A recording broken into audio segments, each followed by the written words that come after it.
Olá, pessoal. Vamos tentar dar para vocês aqui o gabarito e a correção, então, da avaliação 1 da disciplina de Bioestatística 2021/1, primeiro semestre. Então, vamos começar olhando aqui a primeira questão.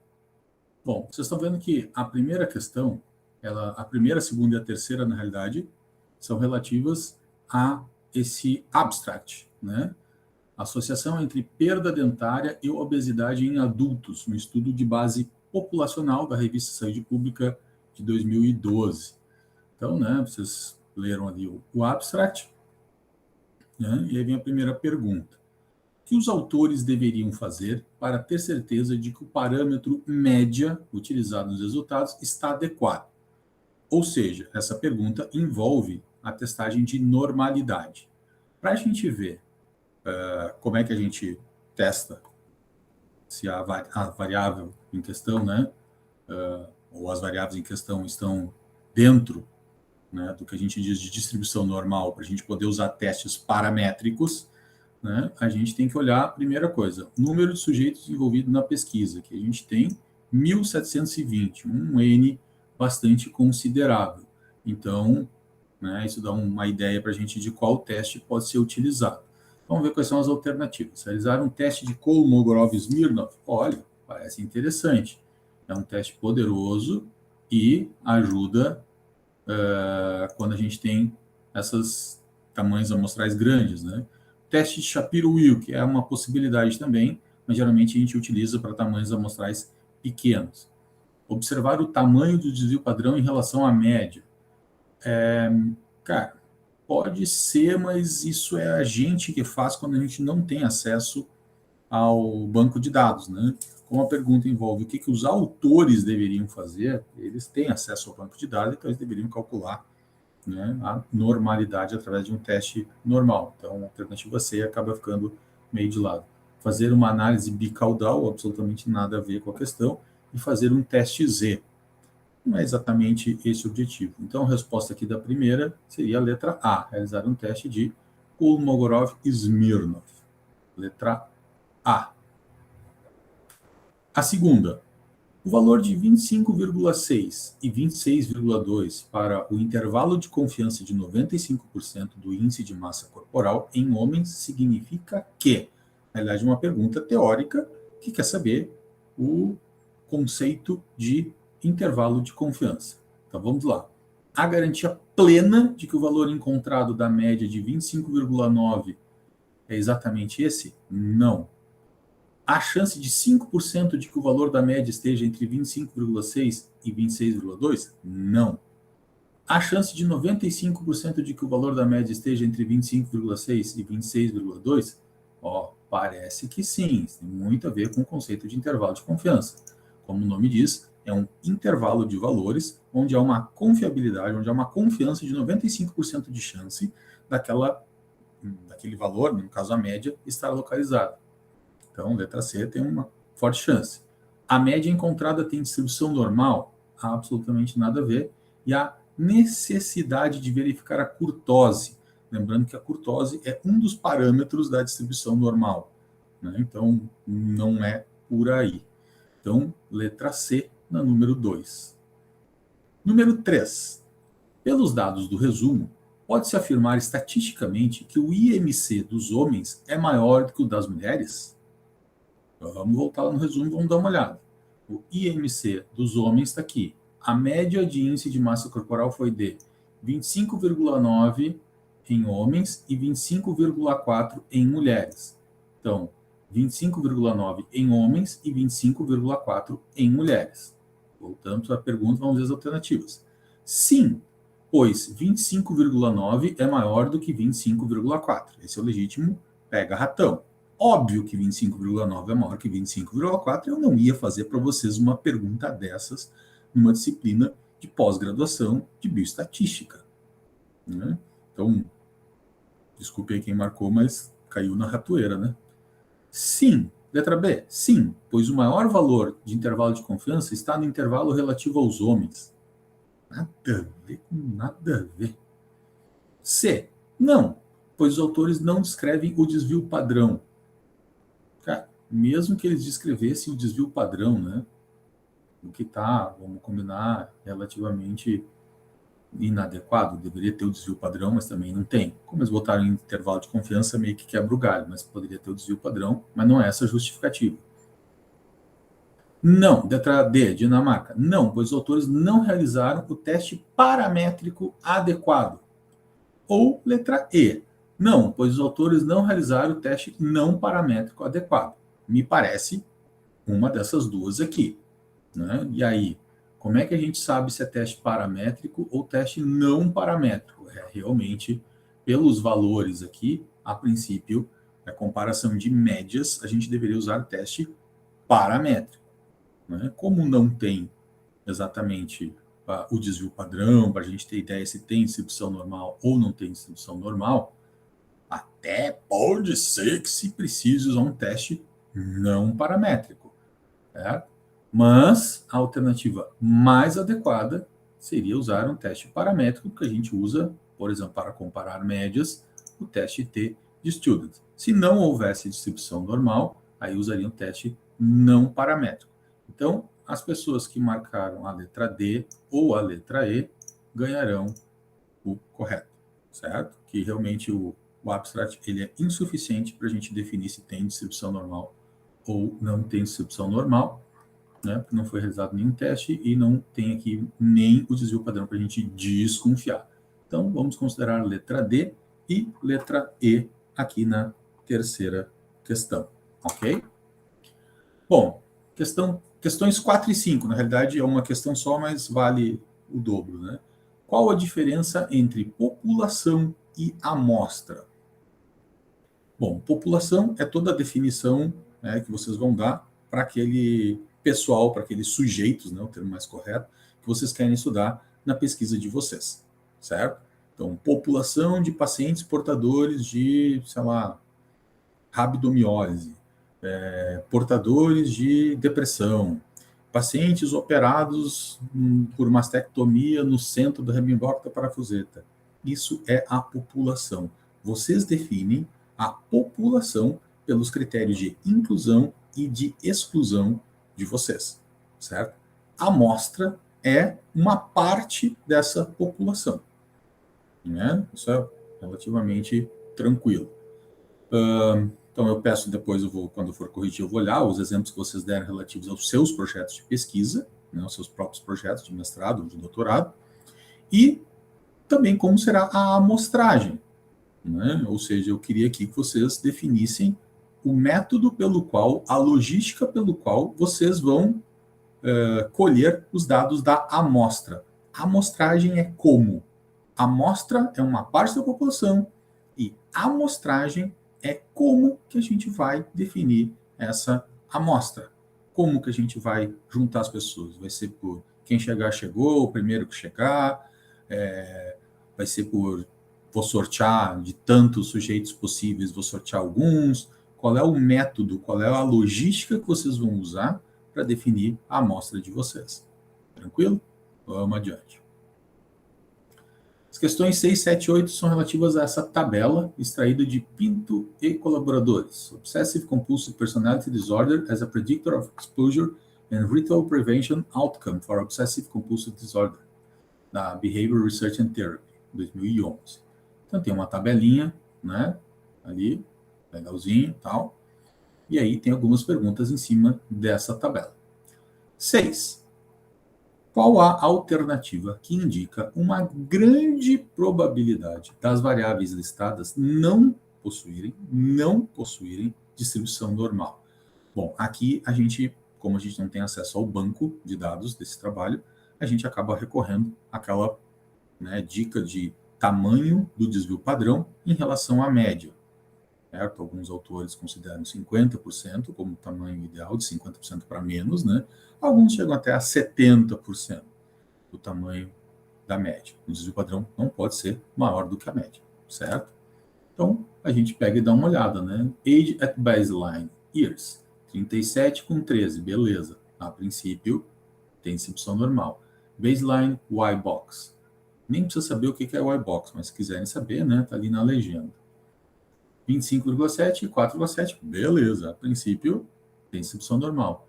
Número de comorbidades do eixo 1, number of comorbid axis 1 disorder. 1 e 1,2. Cara, o desvio padrão está maior do que a média aqui, meu chapa. Então, provavelmente, essa variável não tem distribuição normal para esta amostra. Number of personality disorders vai para o mesmo balaio, né? A média está menor do que o desvio padrão. Number of selective reuptake inhibitors, né? Inibidores seletivos, inibidor da recaptação de serotonina. Number of SRI trials, blá, blá, blá, blá, blá, 2,2 e 1,2. Aqui bate na trave, mas a princípio, né, 1,1 é 50%, 1,2 está logo acima de 50%. No critério mais flexível, até dá para dizer que talvez tenha distribuição normal. E o Baseline Quality of Life, aqui, Enjoyment and Satisfaction Questionnaire, 55,9 e 20, né? Beleza, aparentemente tem distribuição normal.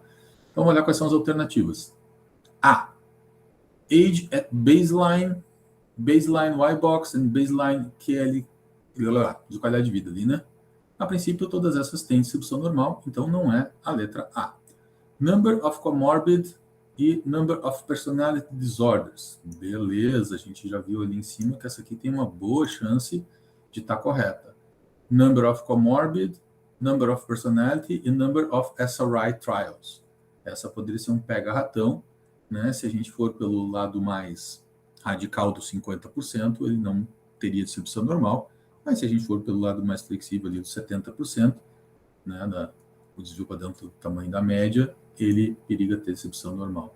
Então, a mais adequada de se marcar por enquanto é a letra B. Baseline Y-box não, e number of comorbid, number of SRI também não.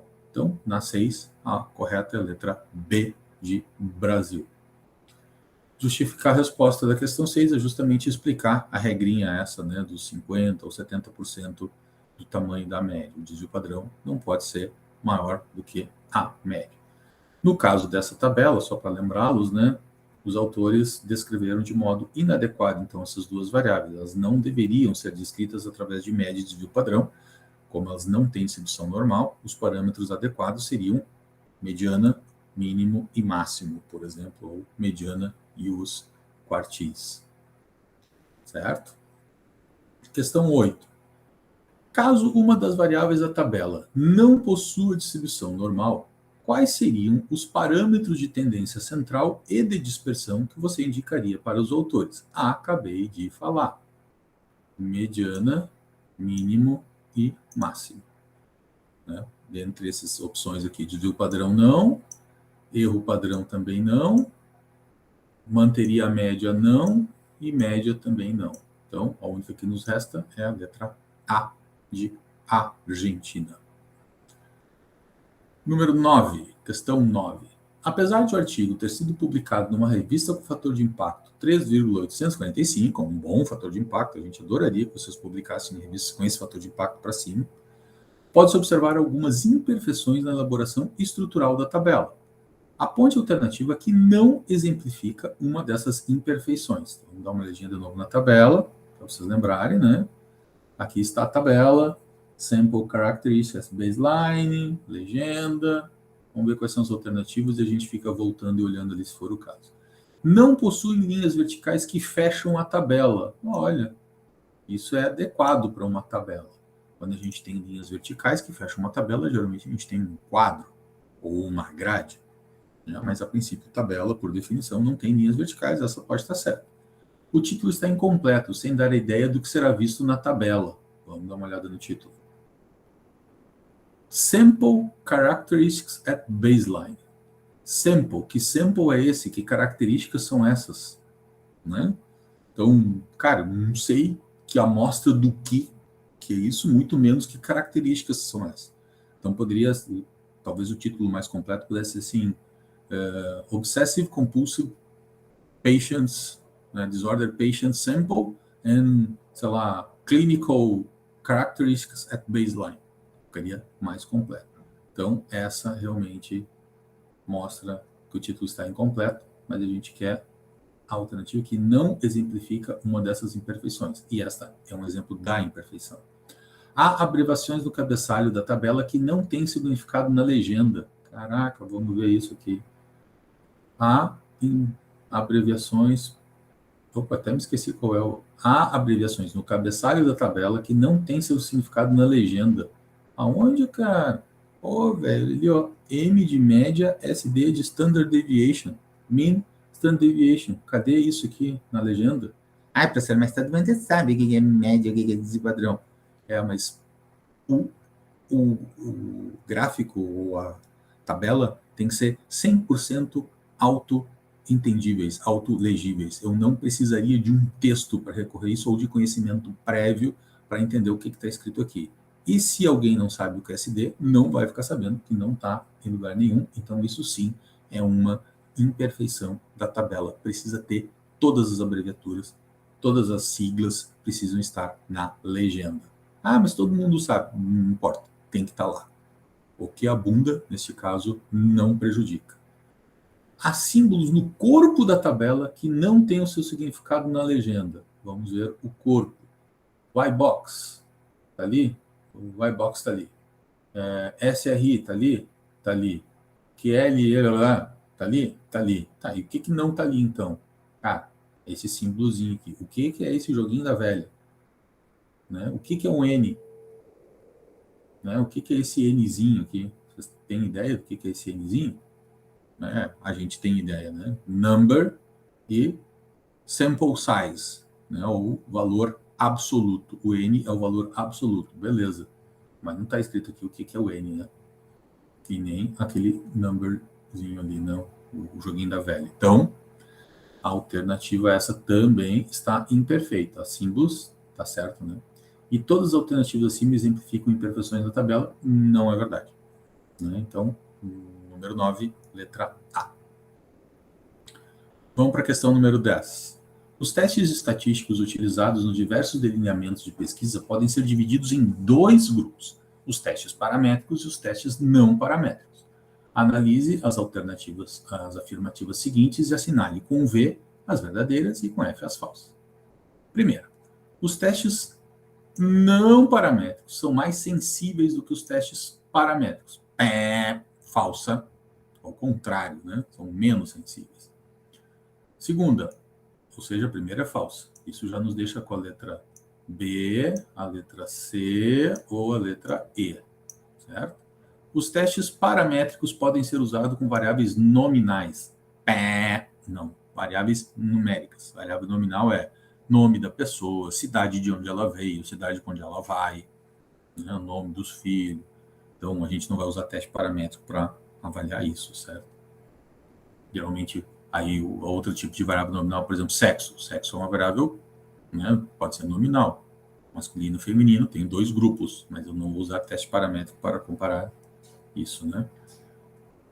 A terceira, os testes paramétricos estão indicados quando se estuda um mesmo grupo de pessoas em duas condições diferentes, né? Aquele tipo de estudo pré e pós, né? Antes de uma intervenção, após uma intervenção. Pode ser usado, né? A gente chama de teste T pareado, né? Ou teste de comparação de média pré e pós, podem ser utilizados. Então, essa aqui parece que está verdadeira. Falsa, falsa, verdadeira. Vamos ver a quarta. Os testes não paramétricos podem ser usados com as variáveis nominal, ordinal, intervalar e razão. Parece que está certo. É uma das definições de testes não paramétricos, né? Para que ele serve. Então, parece que a gente ficaria com falso, falso, verdadeiro, verdadeiro, que daria a letra C. Ok? Vamos adiante. Aqui exigia um pouquinho mais de vocês, né? De tutano nessa próxima aqui.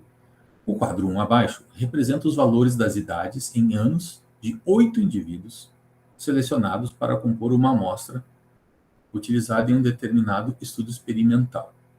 Então, né, a gente tem aqui as idades, na verdade 8 grupos de indivíduos, né? Então, um indivíduo com 24 anos, 18 indivíduos, 2 indivíduos com 18 anos, 3 indivíduos com 32 anos, 4 indivíduos com 44 anos, 5 indivíduos com 28, 6 com 38, 7 com 25 e 8 indivíduos com 39. Aí tem o título aqui do quadro, né? E a questão é, os valores calculados em anos para a amplitude total média aritmética e mediana são, respectivamente, bom, amplitude é a diferença do maior com o menor. 44, que parece que é o maior, com 18, que parece que é o menor, dá 26 anos. Então, pode ser que seja AB, pode ser que seja AD e pode ser que seja AE, pela amplitude. A média, nesse caso, a gente nem precisa calcular, vai dar 31, né? Porque as únicas alternativas possíveis, todas estão em 31. Então, a média não me ajudou em nada aqui, né? Mas a gente tem que calcular a mediana, né? Que vocês viram na aula como é que calculava a mediana. E a mediana aqui, no caso, deu 38, certo? Então, vocês vão lá, botam em ordem, né, crescente, e aquele sujeito que está bem no meio, na posição mediana, é que vai determinar o valor da mediana, que aqui no caso é o 38, ou seja, resposta correta, letra D. Questão 12, também teórica. Quais os limites aceitos pela comunidade científica para os erros probabilísticos? Explique o que isso quer dizer. Vamos lá. Erros probabilísticos. Erros do tipo 1, ou o valor do alfa, e erro do tipo 2, ou o valor do beta. Erro do tipo 1, alfa, valor aceito pela comunidade científica de 5%. Isso quer dizer que eu tenho 5% de chance de estar dizendo que uma coisa aconteceu quando ela não aconteceu. Até 5%, esse tipo de erro é considerado como sendo uma verdade. Ou seja, é o valor do P. Alfa é o valor quando a gente estipula o limite, no caso 5%. P é o valor encontrado da nossa pesquisa. Se o P for menor do que o alfa, vamos considerar como sendo uma verdade. Se o P for maior do que o alfa, vamos considerar como não sendo uma verdade, ou como não tendo diferença. P menor que 5%, valor do alfa, há diferença estatística. P maior do que o alfa, que é o 5%, tem tanta chance de estar errado o nosso resultado que a gente vai considerar como não tendo diferença estatística ou não sendo uma verdade. O outro valor, são dois, né? É o erro do tipo 2, né? Ou o beta. Aí tem toda a forma como é que se calcula o beta, que é 1 menos o alfa, né? Bem difícil. Mas o beta, aceito pela comunidade científica, é de 20%. Isso quer dizer o quê? Que o erro do tipo beta, ou do tipo 2, quer dizer que eu não encontrei um resultado, mas ele deve existir. Geralmente isso acontece quando a gente tem uma amostra muito pequena. Revisei toda a literatura direitinho, tinha que ter encontrado, mas eu só pesquisei em 30 sujeitos e não encontrei um P significativo. A gente pode alegar dizendo que isso é um erro do tipo 2, um erro do tipo beta, né? Quando a gente não encontra um resultado, mas ele deve existir. Limite aceito pela comunidade de 20%, certo? Então, essa é a resposta da questão 12. Questão 13. O que é um gráfico de box plot e dê um exemplo? E eu botei aqui um exemplo, né? Tirei da internet aqui para dar resposta para vocês. Aqui ele está deitadinho, mas podíamos ter colocado ele de pé também, né? Então, box plot é um gráfico em caixa, onde a gente tem aqui uma caixa com os valores principais, né? O valor bem do meio é a mediana, ou o percentil 50%. O limite à esquerda, ou o limite inferior, é o percentil de 50%, o limite da caixa. O limite superior, aqui representado por Q3, né, é o percentil 75, é o limite da caixa mais à direita, ou o limite superior, né, e esse intervalo entre esses dois percentis, não, 25 e o 75, é o que a gente chama de intervalo interquartílico, que pode ir no lugar do mínimo e do máximo, né, como parâmetro de dispersão, né, para as variáveis quando elas não têm descrição normal.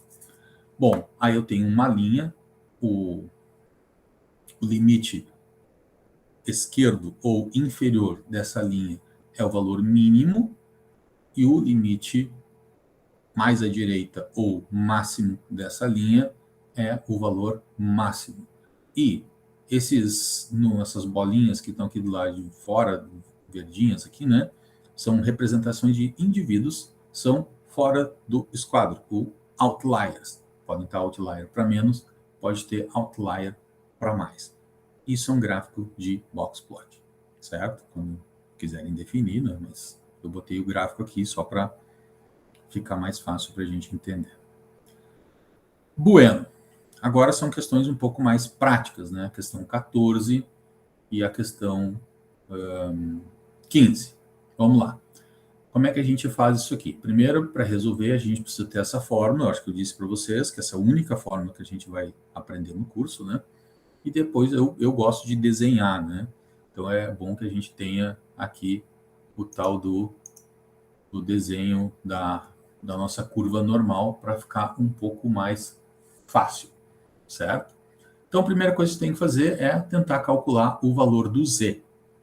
Depois a gente tem que recorrer à tabela, né? Aquela tabelona lá do valor do Z, para a gente poder encontrar os resultados que a gente realmente precisa. Deixa eu até ver se eu acho a tabela aqui para já deixar mais ou menos pronto. Certo? Cadê eu aqui? Aqui estou.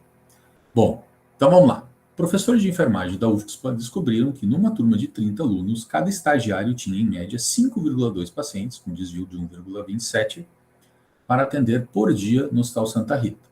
Suponhamos que essa distribuição seja aproximadamente normal. Calcule a probabilidade de um único estagiário precisar atender entre 7 e 9 pacientes num dia.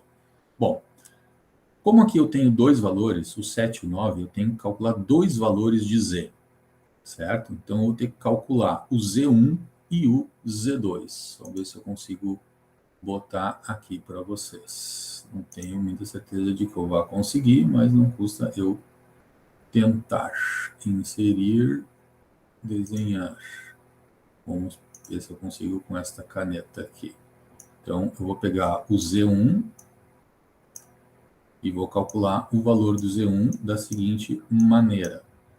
O 7 menos o 5. Desenhar com mouse é complicado, mas vamos lá.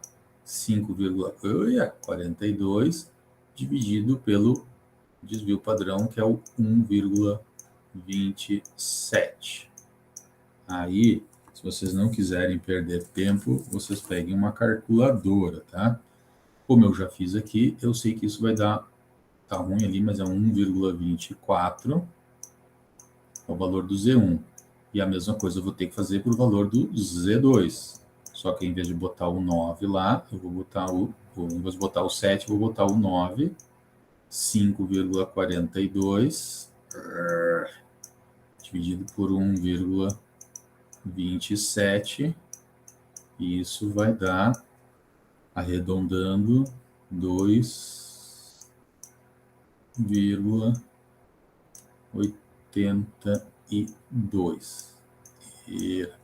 Então agora eu tenho que descobrir a probabilidade de um único estagiário precisar atender entre 7 e 9, sendo que o valor de Z para o 7 é esse 1,24 aqui, o valor de Z para 9 é esse 2,82 aqui. Bom, se eu dividir a curva normal bem no meio, eu sei que eu tenho 50% para um lado, 50% para o outro. Quem é que está bem no meio é o 5,42, que é a média, né? Está bem aqui no meio, a média. Então, eu quero saber qual é a chance que eles têm de atender entre 7 e 9. Se 5,42 está bem aqui no meio, vamos botar que o 7 esteja aqui e o 9 esteja hipoteticamente aqui, certo? Então, lembrando que eu tenho 50% da curva para o lado de cá, eu quero saber esta área aqui achurada, qual é a porcentagem. Então, como é que a gente faz isso? A gente tem que ir lá naquela tabela. Vamos ver se eu consigo botar aqui para vocês. Eu tenho que ir lá na tabela. Tem que interromper esse compartilhamento aqui, né? Bom, mas vocês têm que fazer o joguinho da velha lá na tabela. Pegar o 1,24 na tabela Z, certo? Aí vocês vão pegar o 1,24 dá o 1,2. Olhem isso na coluna Z. E aí vão até o 4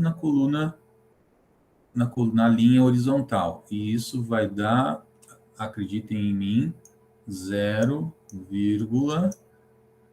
perdi aqui, 39,25. 39,25. Qual é esse valor? Esse valor é entre a média e o 7, certo? Esse valor de Z1 é aqui, ó. O Z1 é aqui, da média até o 7, do 5,42 até o 7, certo? Então, agora eu vou pegar o Z2, ó, que vai da média até o 9. Eu tenho que ver o tamanho dessa área.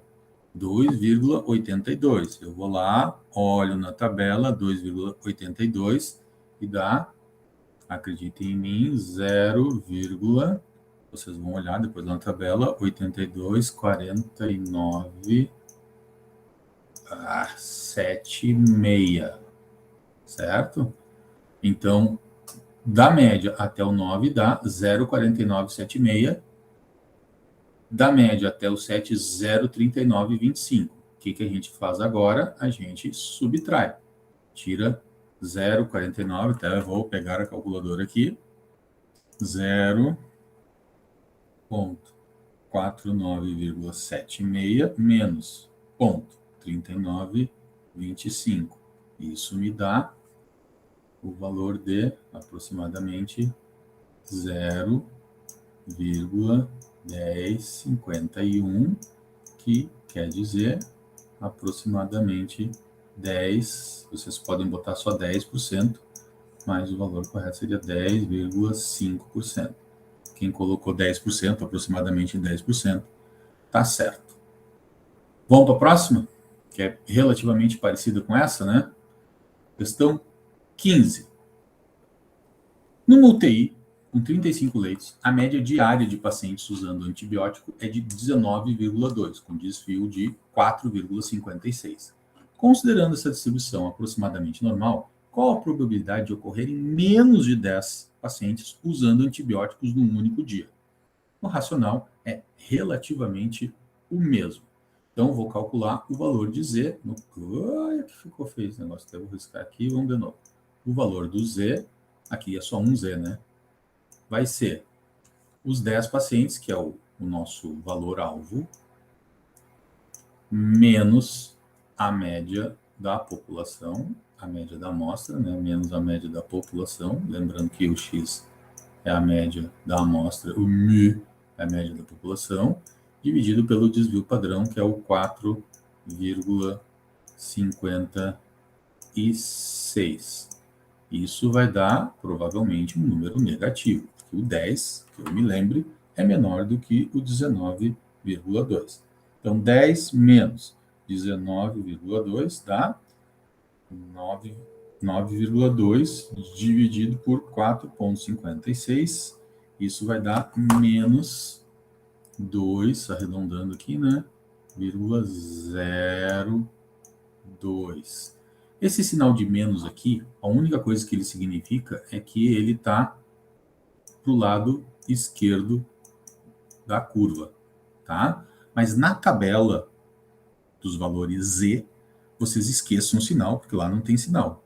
A distância, o Z é a distância, né, da média até um determinado ponto. A distância de 2,02 para um lado ou de 2,02 para o outro vai dar a mesma área, né, que é uma das propriedades da curva normal. Ou seja, o que a gente tem que fazer aqui? Lembrar que está para a esquerda. Para isso serve o sinal. Então, se a média aqui era 19, né, eu quero saber do 10, que está para a esquerda justamente, ele quer saber menos de 10, certo? Quer saber esta área aqui. Quer saber se tem probabilidade de correr menos de 10. Então, o Z vai da média até o 10, vai do 19 até o 10. Então, este é o valor de Z, certo? Mas como eu sei que essa metade da curva aqui é 50%, 50% menos o Z vai dar o valor que eu quero. Como é que eu acho o Z? Vou lá na tabela, acho o 2,0 na coluna Z e o 2 na coluna dos numerozinhos lá em cima. Isso dá 0,4783. Tranquilo? Isso faz o quê? Que do 19, que é a média, até o 10 é o Z. Então, qual é a probabilidade de ter menos de 10? 50% menos... 50% menos 47,83, que vai dar 2,17%. Ou, né, se vocês quiserem, né, 0,0217 ou 2,17%, que aqui no caso é a nossa aclamada letra C. E eu esqueci de botar aqui a aclamada letra B. Então, na questão 14 era a letra B, na questão 15 a letra C. Tranquilo? Vamos adiante. Questão 16. Um casal tem 4 filhos, com idades de 1, 6, 8 e 15 anos, respectivamente. O desvio padrão das idades dos filhos é de aproximadamente, isso é só para você lembrar como é que a gente faz o desvio padrão. Né? Se vocês forem calcular aí direitinho, vocês vão ver que vai dar 5,8, né? Mas o valor mais aproximado aqui, então, é 5. Certo? Letra E, é só vocês recordarem como é que se faz o desvio padrão. 17. Suponha que um suspeito esteja sendo julgado por um crime. O julgamento é feito sempre partindo da hipótese de que o suspeito é inocente. Hipótese nula. Um erro do tipo 1 ocorrerá quando o suspeito for condenado pelo crime apesar de ser inocente. Houve significância estatística, mas tem uma chance de não ser. Tem uma chance de ser essa aqui, hein? O suspeito for absolvido da acusação e, de fato, ser inocente. Bom, aqui não é um erro. Aqui é um fato, é uma verdade, né? O suspeito for absolvido da acusação, apesar de ser culpado. Ou seja, ele não... A hipótese nula, né? Ele foi absolvido, apesar de ter encontrado diferença, apesar de ter dado diferença. Aqui é exatamente o contrário. É o erro do tipo 2.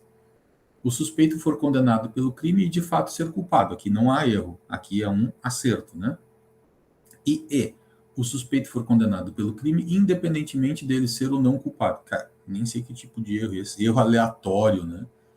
Então, a resposta correta aqui seria a letra A, na 17. 18.